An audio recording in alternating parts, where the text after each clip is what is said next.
Yeah, absolutely. Decades of history and heritage are in danger of being lost to the raging fire at Parliament. The oldest sections of the precinct were built in 1884 and housed some of the most valuable heritage pieces in South African history. The famed Keiskamma Tapestry has thankfully been saved, but the status of thousands of other artefacts is still unknown.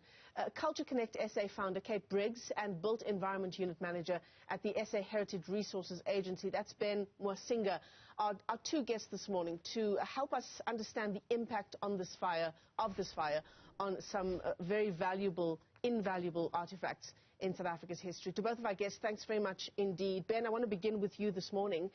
Just such devastation. How do we begin to count the cost of the losses that will be incurred if indeed Parliament is razed to the ground? Thank you very much for that question. Firstly, I'd like to thank all the firefighters and all the first responders in Cape Town that have done an incredible job. As I'm sure you are aware, the fire was put out at midnight yesterday. So at this point, we have avoided the worst case scenario. But in terms of the value and in terms of counting the costs of what has been lost, in terms of, let's say, an infrastructure level, you are talking about millions and millions of rands worth of damage. The buildings that have been affected are quite old, from the 1800s. So just restoring them is going to be a monumental task. In terms of, again, what has been lost, if something is burnt and it is a historical artifact or a historical building, you cannot replace that item. And I think it's important to note that our heritage resources are finite. And in such events, even replacing them or restoring them does not give us the original fabric which we had. So it's a tremendous loss. And of course, the damage will both be invaluable in terms of what can't be replaced. And then there is a tangible valuation in terms of the millions and millions of rands worth of infrastructure which has been damaged. Yeah, absolutely. Kate, let's bring you into the discussion here this morning. As Ben says, our heritage resources are finite. What's going to be lost to this fire, which I'm sure we will only establish in the days and perhaps the weeks to come? It's overcountable, isn't it? Yes, and I'm very relieved to hear that the Keiskamma is hopefully okay. Standard Bank bought it for R500,000 just after it was completed 2005, and it was considered they got very good value. It's worth much, much more now. But Parliament Artwork Office has been absolutely amazing over the years in accessioning, i.e. cataloguing, digitalising their artworks, and they counted 12,000, and that includes the maces, the wigs, as well as large pieces of art such as the Keiskamma Tapestry that's 120 metres long, no less.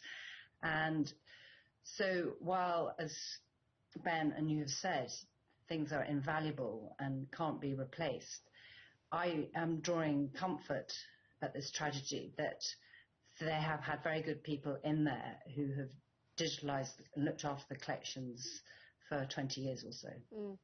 Ben, there's the heritage resources which you've described, and the millions of rand that would have been lost in this fire. There's also what the parliamentary precinct represents in our country's history, the National Assembly in particular.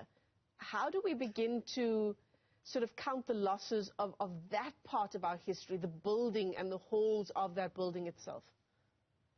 Yeah, look, that's what we call intangible value. These are the events that take place. These are the significant contributors or the significant factors that make the space significant. I mean, ultimately, you are talking about the legislator of our nation from 1800, since the advent of democracy. Apartheid was enacted in the very same space that it was abolished, in this precinct. And that is intangible. That is something that you cannot equate through any material object. But the damage that happens to this entire precinct when a major aspect of it, such as the old assembly and, of course, where the National Assembly is located, it undoubtedly compromises the value of the space in terms of its national significance. But more so, the damage that has been caused by this fire and the future actions that will be taken will limit the access of South Africans to the space, which is tragic because this is the parliament of the people. So there are numerous other spin-off effects that we will only grapple with once we begin with the restoration work and once the extent of the damage has been established. Yeah.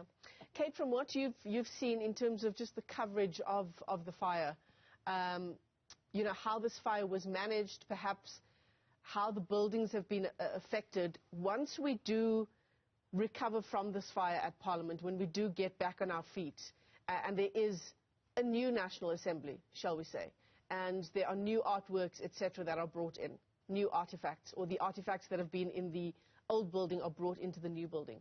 How do you reckon we do things better going forward in terms of preparing for this eventuality in a better way? Well, it's interesting to look around the world, and I'm reminded of Berlin when, you know, there's East Germany, West Germany, and with the Reichstag there, rather than just copying what was the old 19th century style, Norman Foster, the British architect, created something very new, you know, glass dome.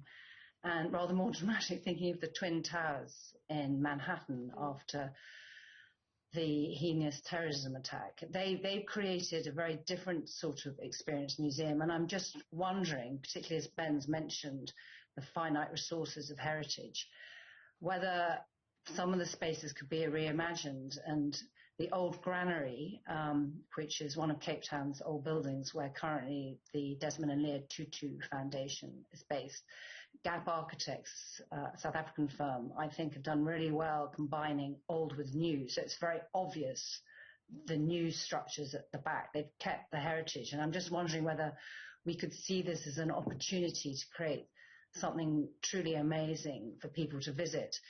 Because, as we know, really heinous acts of parliament were passed during apartheid in the old assembly that's gutted. And I've taken groups there since 2012, and it's sort of pregnant with messages, sort of stuffy. You see where Verwoerd was assassinated, and you're just thinking about the acts of parliament, you know, such as the 1950 Group Areas Act were passed.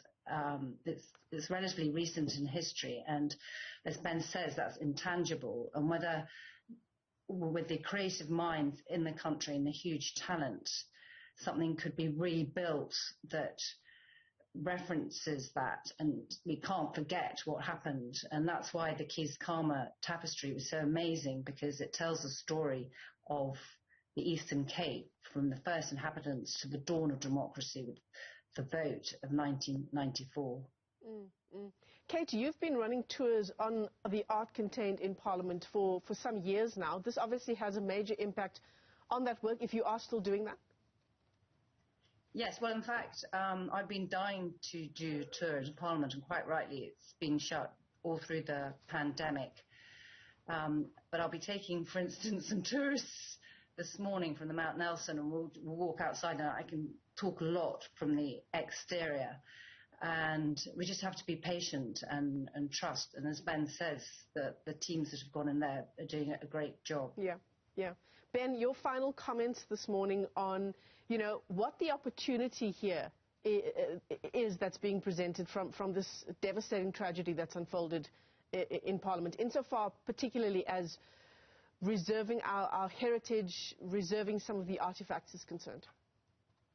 Thank you. I like the point that Kate made, that, you know, Cape Town, and it's not very well known, but South Africa does have a very, very highly qualified and skilled community of heritage practitioners.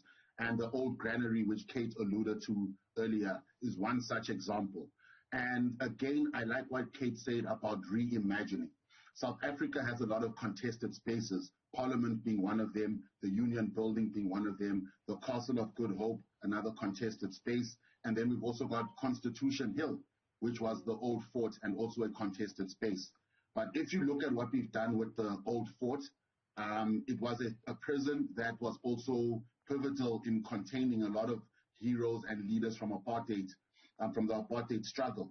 But now the old fort, internationally recognized as a space that was able to transform and reimagine itself into something that is meaningful to all South Africans, which of course is the space where the Constitutional Court is now housed. So as Kate said, this gives us the opportunity to reimagine. We might not get the old assembly that we had. We may not ever be able to retrieve that, even if we do a material analysis and restore all the original fabric. We might not ever get to that point. But as Kate said, there's an opportunity to reimagine here, and also to bear in mind that even in Paris, the Notre Dame Cathedral burnt down, which is an older building than our own parliament, and there was still an opportunity for restoration and reimagination. So it's very early stages, but we have the most qualified, extremely qualified and extremely skilled heritage community, and everyone has already been offering a tremendous amount of support to SARA, and also offering all these skills and expertise. So at this point, all South Africans at some stage will be given the opportunity to comment on what eventually the new space may look like. But at this point, it is very early to say, but I do agree fully with Kate that we might want to reimagine what was originally there. Thank you. Yeah, absolutely. An opportunity in the devastation that's unfolded in Parliament. To both of our guests, let me thank you for your time this morning. Kate Briggs is a Culture Connect SA founder and a Built Environment Unit Manager at the SA Heritage Resources Agency. That's Ben Mwasinga. Thanks very much to you both indeed.